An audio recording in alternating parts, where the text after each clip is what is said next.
tu n'arrives pas à te faire comprendre lorsque tu communiques, cette vidéo peut t'aider. Bienvenue à toi sur ce nouvel épisode de 30 jours pour partir à la conquête de sa vie. Je t'ai présenté tout le mois de février 2024 des tips sur des thématiques différentes pour que tu puisses changer les choses concrètement. Découvre la playlist complète à la fin de cette vidéo et en attendant, pour ne pas manquer les prochains épisodes, je t'invite à t'abonner juste ici et à activer la cloche des notifications.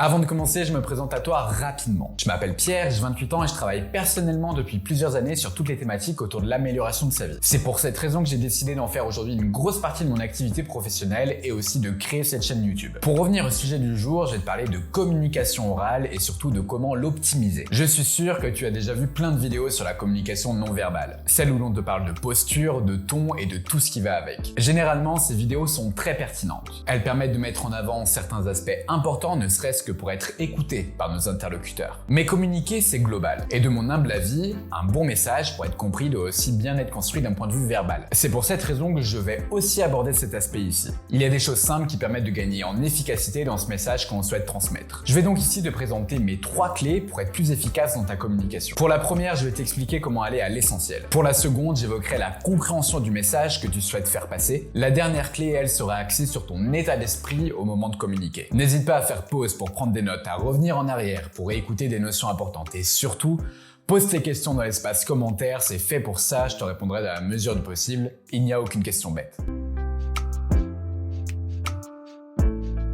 L'efficacité, c'est le fait de prendre peu de temps pour une action tout en ayant un bon résultat à la fin. Communiquer avec efficacité, c'est donc communiquer de manière pertinente, claire et concise. Qu'on se le dise, une personne qui ne va pas droit au but pour faire passer son message, qui passe par plein de chemins différents pour arriver à ce qu'elle veut transmettre à la fin, a souvent de pas très bonnes raisons. Soit la personne n'est pas très à l'aise avec le sujet, soit elle essaye de la jouer pas forcément honnête avec toi. Et le truc, c'est qu'avec l'expérience, ça se perçoit rapidement. Donc, si toi, dans ton message, tu essayes d'enrober la chose, que tu essayes de mettre beaucoup de contexte, mais genre trop vraiment en excès, alors ça va également être perçu. Et tu n'es en aucun cas efficace. D'une part, tu vas prendre un maximum de temps pour exprimer ce que tu veux dire, et en plus, il est probable que ton message ne soit pas compris par ton interlocuteur. Je t'invite à être concis, percutant dans ton propos. Bien sûr, tu peux développer ton point de vue, mais ton message global doit lui être compris en quelques mots, même s'il s'agit d'une mauvaise nouvelle. Je vais prendre un exemple. Demain, tu dois dire à une personne qu'elle n'est pas conservée dans son travail. Tu peux opter pour une version qui ne va pas à l'essentiel, du style: en fait, la conjoncture économique nous met dans une situation compliquée vis-à-vis de toi. Tu es vraiment un super élément que l'on souhaite vraiment conserver coûte que coûte. Mais c'est le marché qui décide à notre place, malheureusement. Bon, il est probable que le message soit compris, mais quel calvaire. Si tu optes pour une version que moi je te conseille, ça donnerait plutôt ça. Claire, nous ne pouvons pas renouveler ton contrat. Les résultats de l'entreprise ne sont pas suffisants, je suis désolé. Ici, le message passe. Tu conserves du respect. Tu es concis, tu es efficace, tu es compris. Je t'invite vraiment à aller à l'essentiel tout en restant dans le respect, encore une fois.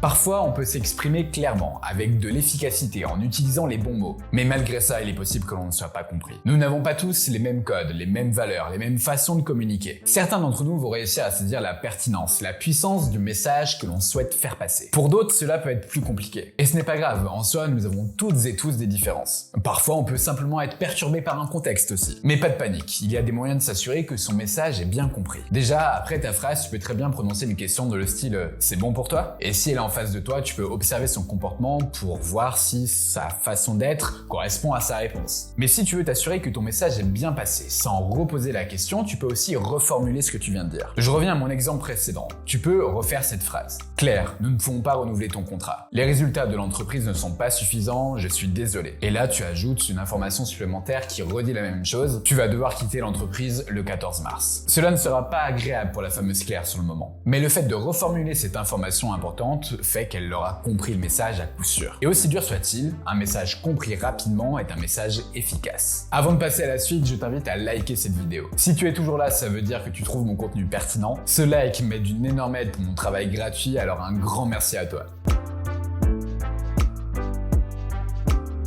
La dernière règle pour être efficace dans son propos, ça va être le ton que tu utilises, l'état d'esprit avec lequel tu vas t'exprimer. Un message, aussi dur soit-il à transmettre, sera souvent mieux compris lorsque c'est fait avec un ton calme. Ici, on est donc plus sur du non-verbal. Admettons que cette fois, tu as une très bonne nouvelle à annoncer à quelqu'un, comme par exemple le fait que tu aies décroché le job de tes rêves. Tu peux éventuellement faire preuve d'excitation, qui est l'émotion qui correspond à cette situation finalement. C'est positif, c'est compréhensif, c'est cohérent. Mais si tu annonces cette nouvelle avec dédain par exemple, eh bien cette fois tu vas plutôt passer pour la meuf ou le mec relou. Et pour toi ça va être naturel, tu vas peut-être même pas te rendre compte que ton comportement est inapproprié. Des fois, dans certaines situations positives, on a tellement de confiance qu'on ne se rend plus compte de ce que l'on fait. Dans le doute, si tu souhaites communiquer une information pour laquelle tu souhaites être compris, si tu souhaites réduire le risque que la personne prenne mal ton propos, adopte un ton calme. Ensuite, tu analyses la réaction émotionnelle de la personne qui est en face de toi, et là, toi aussi, tu peux vivre ton émotion. Plusieurs fois dans ma vie, avec une certaine euphorie, je n'ai pas su conserver mon calme pour annoncer telle ou telle chose. Les personnes qui étaient en face de moi n'ont pas toujours su analyser mon émotion à ce moment-là, et ma communication a procuré l'effet inverse de ce que je souhaitais partager. Évidemment, la pire des choses qu'il serait à faire pour communiquer, c'est d'être énervé, de ne pas maîtriser sa colère. Là, tu peux être sûr que ton message ne sera même pas reçu, avant même de parler de compréhension. Bref, je t'invite vraiment à conserver une posture calme pour être efficace. Tu réduiras vraiment le risque d'une mauvaise réaction de la personne en face de toi. Voici pour moi les 3 clés pour communiquer avec efficacité. Va à l'essentiel, reformule ton message pour qu'il soit bien compris, priorise le calme pour communiquer. Évidemment, avoir une bonne communication non verbale de manière globale va aussi te permettre de gagner en efficacité. Tu peux aussi développer ton éloquence. Il y a quelques mois, je te faisais d'ailleurs une vidéo où je te délivrais mes 5 meilleures astuces pour améliorer cette éloquence. Elle est disponible directement dans la description. Je te laisse jeter un coup d'œil à cette vidéo. Avoir une communication efficace va te permettre de mieux développer tes compétences sociales. Tu vas aussi pouvoir partager plus facilement ton esprit critique et de manière générale te sentir à l'aise dans un grand nombre de situations. Bref, tu fais ici un 26e pas pour partir à la conquête de ta vie. Cette meilleure communication va t'aider à mieux gérer les crises et conflits auxquels tu peux être confronté au quotidien. Et ça tombe bien, c'est le sujet dont on parle demain. Merci à toi d'avoir regardé ce 26e épisode. Je te laisse le partager à toutes les personnes qui n'arrivent pas à s'exprimer de façon efficace. Tu vas m'aider à développer ma chaîne et ça c'est cool. Profite de ta vie sans prise de tête grâce à ta bonne communication. C'était Pierre de la chaîne En Forme.